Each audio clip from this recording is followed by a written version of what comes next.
আসসালামু আলাইকুম। অনেক আগের একটি দাওয়াত প্রেপ ভিডিও শেয়ার করতে যাচ্ছি। রোজার আগের দাওয়াত প্রেপ ভিডিও এটি। খুব বেশি ডিটেইলে ভিডিওটি করা হয়নি, তবে যে ক্লিপ ছিল সেগুলো নিয়ে আজকে আপনাদের সাথে শেয়ার করব এই দাওয়াত প্রেপ ভিডিওটি। আশা করি আপনাদের ভালো লাগবে। তো চলুন শুরু করা যায়। আমার ছোটবেলার বান্ধবী শান্তা, ওর বিয়ে হয়েছে কিছুদিন আগে। তো অনেকদিন ধরেই ভাইয়াকে ওকে দাওয়াত দিতে চাচ্ছিলাম, তবে সুযোগ হয়ে উঠছিল না। অবশেষে ফেব্রুয়ারির শুরুর দিকে ওদেরকে দাওয়াত দেই। ওই সময় একটু হালকা হালকা ঠান্ডা ছিল, তো আম্মু ওদের জন্য কয়েক রকমের পিঠা আর ডিনারের আয়োজন করেছে। তো প্রথমে আমি এখানে চিকেন রোস্টের জন্য চিকেনটা জর্দার রং আর লবণ দিয়ে ম্যারিনেশন করে রাখি। এরপরে মাছ ভাজি। মাছটা আমি দো পেঁয়াজ তৈরি করছি। মাছ রান্না হয়ে গেলে এরপরে ম্যারিনেশন করা চিকেন গুলো ভাজতে শুরু করি। এক এক করে সবগুলো চিকেন ভেজে উঠিয়ে রাখি। ওই দিন শুক্রবার ছিল, আজান ওর বাবার সাথে গিয়েছিল নামাজ পড়তে। তো নামাজ পড়ে সে একটা মুরগির বাচ্চা কিনে নিয়ে এসেছে। এরপর সবগুলো মশলা রেডি করে চিকেন রোস্টটা বসিয়ে দিই। এই চিকেন রোস্টের রেসিপিটি আপনারা আমার পেজ এবং চ্যানেলে পেয়ে যাবেন।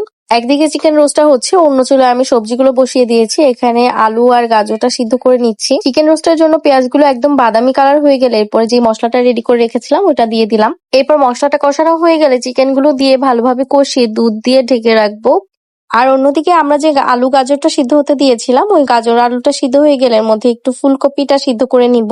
2-1 মিনিট পরে পেঁপে আর চিচিঙ্গাটা সিদ্ধ করতে দিয়ে দিলাম। এর 2-1 মিনিট পরে দিয়ে দিচ্ছি ব্রকলি আর বাঁধাকপি। খেয়াল রাখতে হবে এগুলো যাতে বেশি সিদ্ধ না হয়ে যায়। আমি এইভাবে চাইনিজ ভেজিটেবল রান্না করি না, তবে এভাবে একটু ট্রাই করে দেখলাম, বেশ ভালোই হয়েছে রান্নাটা। এরপর তেলের মধ্যে সামান্য রসুন কুচি দিয়ে ডিম ঝুরা করে সবজিগুলো ভেজে আমরা ঝোল দিয়ে দিতে পেরেছি। আর যদি সিদ্ধ করে না নিতাম তাহলে এটাকে অনেকক্ষণ ধরে ভাজতে হতো। আর মাশরুম আর চিকেনটাকে আলাদা করে রান্না করে এর মধ্যে দিয়ে দিয়েছি। আমার পেজ এবং চ্যানেলে সিদ্ধ করা ছাড়া একটা ভিডিও রয়েছে, এরকম সিদ্ধ করে ভেজিটেবল রান্নার ভিডিওটি আমি খুব শীঘ্রই আপলোড করব। সবশেষে কিছু কাঁচামরিচ দিয়ে নামিয়ে নিয়েছি। আগে থেকে কিছু কোপ্তা তৈরি করে রেখেছিলাম ফ্রিজে, তো ওইটি ডিপ ফ্রিজ থেকে বের করে এবার ভেজে নিচ্ছি।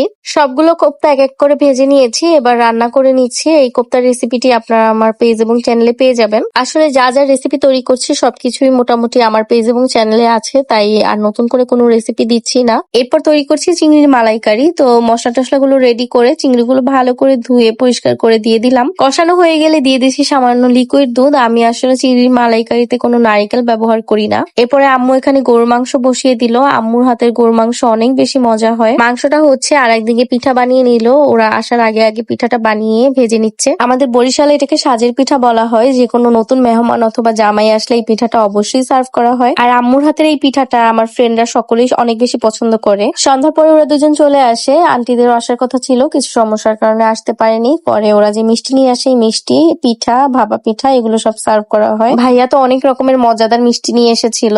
তারপরে আমরা পিঠা খেয়ে অনেকক্ষণ গল্প করি। তারপর ডিনারের টাইম হলে খাবারগুলো সার্ভ করা হয়। খুব বেশি কিছু আইটেম তৈরি করতে পারিনি, তবে চেষ্টা করেছি যেগুলোই তৈরি করেছি একটু সুন্দর ওয়েতে প্রেজেন্টেশন করে সার্ভ করার। আজকাল দেখি অনেকেই দাওয়াত প্রেপ ভিডিও করে, তো দেখতে খুবই ভালো লাগে। খুব সুন্দর করে এক একজন শুট করে, বাট আমি খুব বেশি ক্লিপস নিতে পারিনি। যতটুকু নিয়েছি আপনাদের সাথে শেয়ার করলাম। আশা করি আপনাদের ভালো লেগেছে। ও সাথে কিন্তু ছিল হাঁসের মাংস, যেটার ভিডিও করতে আমি একদমই ভুলে গিয়েছি। আমার এই ছোট্ট দাওয়াত প্রেপ ভিডিওটি আপনাদের কাছে কেমন লাগলো আমাকে কমেন্ট করে জানাবেন। সবার যদি ভালো লাগে নেক্সট টাইম আরো দাওয়াত প্রেপ ভিডিও তৈরি করার চেষ্টা করব। ভিডিওটি ভালো লাগলে লাইক কমেন্টস এবং শেয়ার দিয়ে আমার পাশেই থাকবেন। আজ এতটুকুই, দেখা হবে নেক্সট কোনো ভিডিওতে। টিল দেন সবাই সুস্থ থাকুন, ভালো থাকুন। আল্লাহ হাফেজ।